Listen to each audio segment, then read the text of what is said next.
मी हास्य कवी प्रशांत दामले एक वऱ्हाडी कविता घेऊन आलो तुमच्यासाठी. वावर.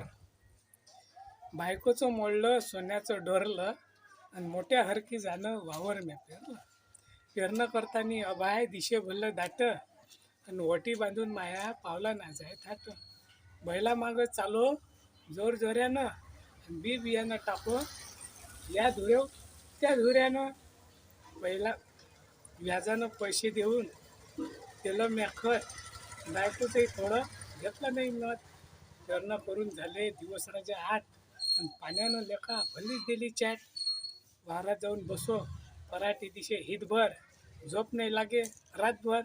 अभाय करे गडगड पाणी नाही दिशे मी घरी आलो बायको पदरच खोशे. धिंदन करायला म्या सांगितल्या बाया आणि पराठीला आल्या बोंड्या त्यात मोठ्या मोठ्या अया. सांगितलं बायकोले मारा लागते फवारा आणि तिचा तर पहिलेच गरम होता पारा. कसा तरी मग कापूस आला घरात बायको होती बेजा आनंदाच्या भरात. भाव नव्हता कापसाले किस्त काढीले हारलो तरी करून दिलं बायकोले सोन्याचं डोरलं. हिशोब करून झिरो बजेट कर्ज झालं मायावर. खानाले लावतो खळा पेरत नाही वावर आणि खानाले लावतो खळा पेरत नाही वावर.